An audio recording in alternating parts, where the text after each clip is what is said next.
महाराष्ट्राचे कुलदैवत छत्रपती शिवराय तथा आपल्या श्रमाची प्रतिष्ठा जपण्यासाठी आपण ज्यांची आराधना करतो असे महान श्रमश्रेष्ठ आणि श्रमाला अत्यधिक महत्त्व देणारे कौशल विकास विभागाचे सर्वेसर्वा भगवान विश्वकर्मा यांच्या चरणी सर्वप्रथम नतमस्तक होतो।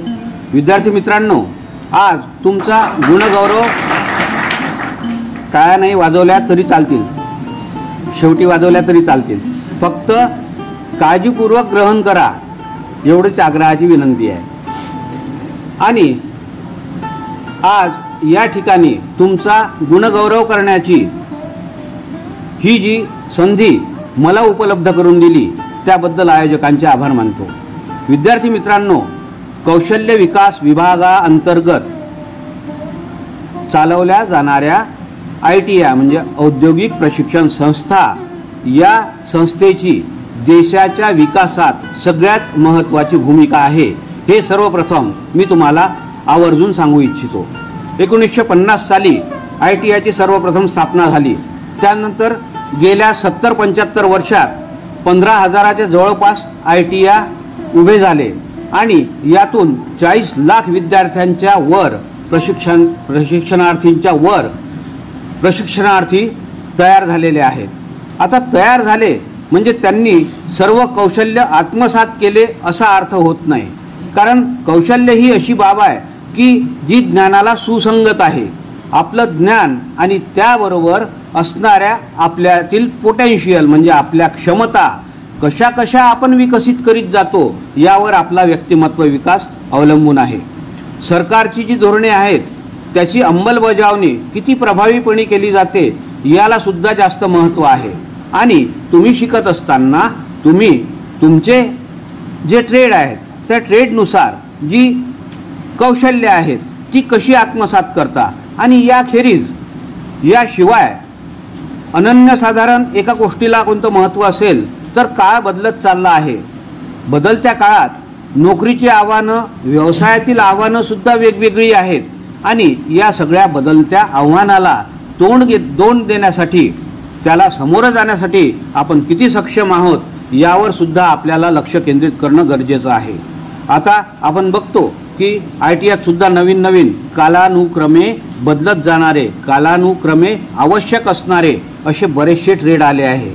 AI म्हणतो आपण, AI म्हणजे कृत्रिम प्रज्ञा, आर्टिफिशियल इंटेलिजन्स, याला अनन्यसाधारण महत्त्व आहे। मोबाईलचं जग आहे, इंटरनेटचं जग आहे, त्यात आपण कोणते कौशल्य प्राप्त करू शकतो आणि त्यानुरूप आपण आपल्या भविष्यात असणाऱ्या ज्या संधी आहेत त्या कशा उपलब्ध करून घेऊ शकतो याला सुद्धा महत्त्व आहे। विद्यार्थी मित्रांनो, सरकार पुरेपूर प्रयत्न करते, तुम्हाला पूर्ण प्रशिक्षण मिळावं याची काळजी घेते, परंतु बरेचदा काय होते की विद्यार्थी वर्ग हा आपल्या भविष्याबद्दल गांभीर्याने विचार करत नाही। तर ही बाब अत्यंत महत्त्वाची आहे।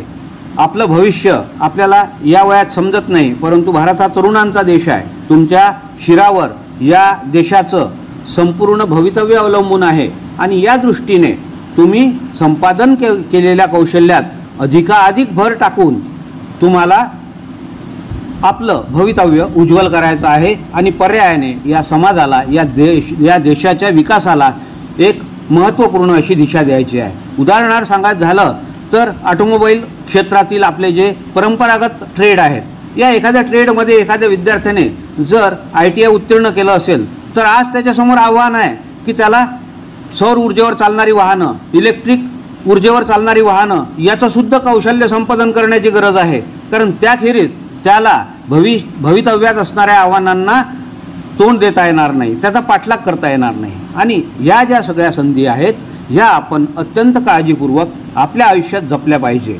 विश्वकर्मा यांनी श्रमाला अत्याधिक महत्त्व दिलं आहे। श्रमप्रतिष्ठा ही माणसाच्या आयुष्यात सगळ्यात महत्त्वाची आहे। कोणतेही श्रम हे वाया जात नाहीत, आपल्या आयुष्याला ते आकार देत असतात आणि या सर्व गोष्टींचा आपण अतिशय काळजीपूर्वक विचार केला पाहिजे, कारण आता सर्वजण तुम्ही जवळपास ITI उत्तीर्ण झालेले आहात आणि एक नवीन प्रकारचं कौशल्य तुम्ही संपादित केलं आहे, त्या कौशल्यात भर टाकण्यासाठी अजून तुम्हाला पुढे काय करायचं आहे या गोष्टीचा तुम्ही विचार केला पाहिजे. आपल्याला आज मिळालेलं यश हे केवळ अर्ध आहे.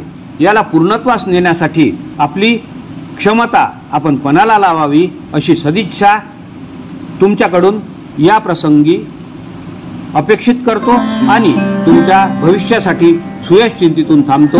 जय हिंद, जय महाराष्ट्र.